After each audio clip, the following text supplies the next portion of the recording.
दोस्तों जय मसीह। एक बार फिर से आपका स्वागत करते हैं अपने चैनल सकरा फाटक में। दोस्तों बाइबल में 3 ऐसे कैरेक्टर हैं जिन्होंने परमेश्वर से विद्रोह किया और उसके नतीजा क्या हुआ, भयंकर दंड जो है उनके और उनके परिवार में आता है।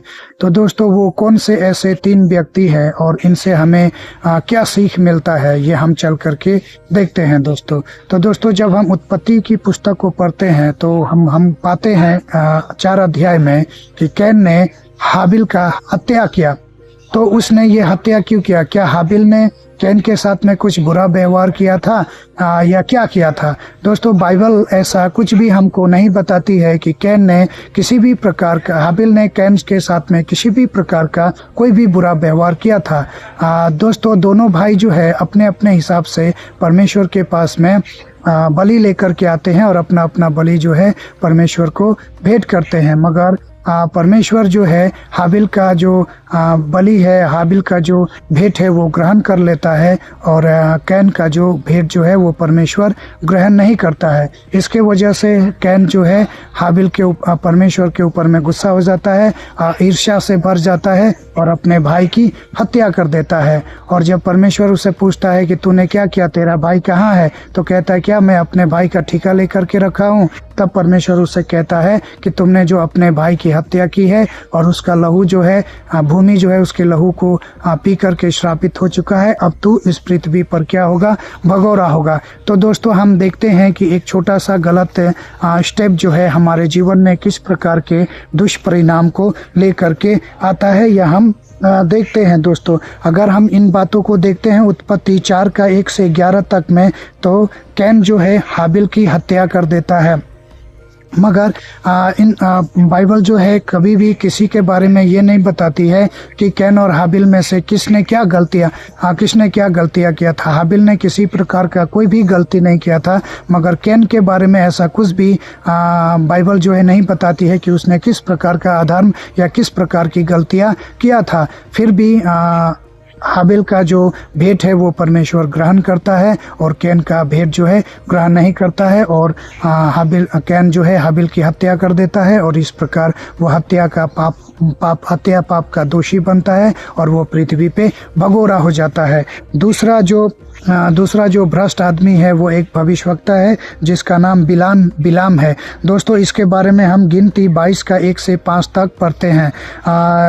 आपको पता है बलाक जो है शिपोर का बेटा था और बलाक जो है मोआब में राज्य करता था। और बलाक जो है जब इजराइलियों को देखता है कि ये लोग बहुत ही अधिक बढ़ गए हैं, तो ये बिलाम को बुलाता है कि वो इजराइलियों को श्राप दे, और वो अपने बहुत सारे लोगों को भेजता है बिलाम के पास में अपना धन और संपत्ति दे करके इनाम के रूप में। मगर परमेश्वर जो है बिलाम से कहता है कि तू इनके साथ मत जाना और उनको इजराइलियों को श्राप न देना।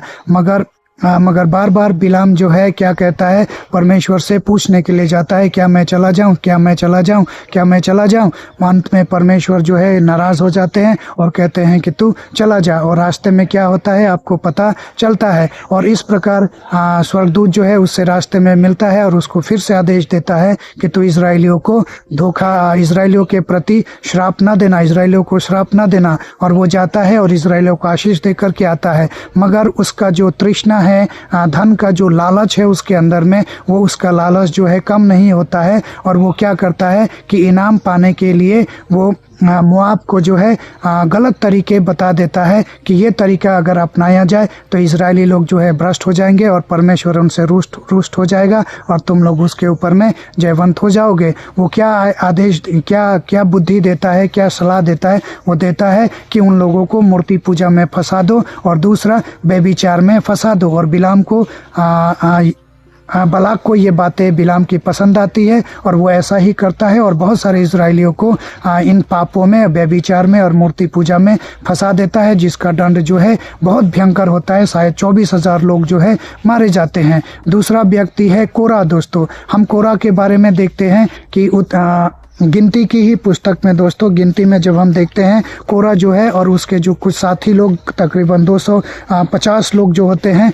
वो परमेश्वर के साथ में क्या करते हैं, विद्रोह करते हैं। मूसा का और हारून का वो लोग क्या करते हैं, विद्रोह कर देते हैं। हम ये देखते हैं गिनती का 16:1-35 में देखते हैं कि कोरा, दतान और अबीराम नाम के ये 3 व्यक्ति जो हैं परमेश्वर का और हारून का किस तरीके से विरोध करते हैं और इसका नतीजा जो है क्या होता है, परमेश्वर का भयंकर दंड उन लोगों के जीवन में आता है और वो लोग क्या होता है, मर जाते हैं। मूसा कहता है कि अगर मुझे परमेश्वर ने भेजा है और परमेश्वर का मैं दास हूँ और परमेश्वर का नबी हूँ, तो तुम लोगों का मृत्यु जो है साधारण मृत्यु नहीं होगा, तुम लोगों का मृत्यु जो है कुछ अलग तरीके से होगा। ऐसा वो मूसा जो है उन लोगों से कहता है और अचानक क्या होता है कि धरती फट जाती है जहां वो लोग खड़े होते हैं और धरती फट करके वो लोग अपने परिवार, अपने बच्चे, अपने धन और संपत्ति सहित वो लोग पृथ्वी के नीचे चले जाते हैं और फिर से पृथ्वी उनको क्या करती है, पृथ्वी जैसी की तैसी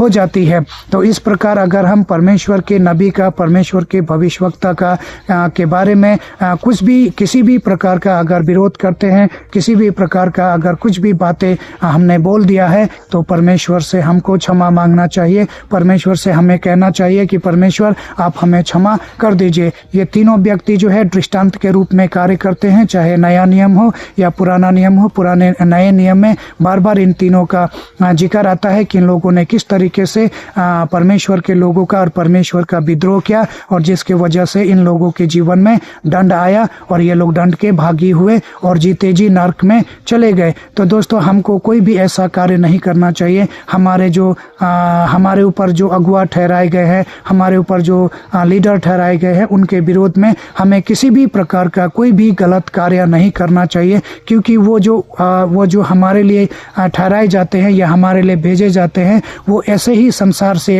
आनंद फानन में आकर के हमारे लिए अगुवाई नहीं करते हैं, पर परमेश्वर उनको अपॉइंट करता है, परमेश्वर उनको निर्धारित करता है, तब जाकर के एक व्यक्ति हमारा अगुवाई करने के लिए, हमारा चरवाही करने के लिए बहुत सारा दुख और तकलीफ उठाता है। और ऐसे में अगर हम उस व्यक्ति के बारे में कुछ भी गलत बोलते हैं तो परमेश्वर की तरफ से एक भारी भयंकर दंड जो है हमारे ऊपर में आ सकता है। तो ना ही हमें धन के लालच में करना चाहिए, ना ही हमें घमंड में आकर के करना चाहिए, ना ही हमको किसी पद के लालच में आकर के इस प्रकार का कोई भी व्यवहार हमें नहीं करना चाहिए। तो परमेश्वर आप सबको आशीष करे। उम्मीद है इन तीनों बातों के द्वारा परमेश्वर ने आप सबको आशीष किया है। तो मिलते हैं फिर किसी दूसरे वीडियो में, तब तक के लिए जय मसीह।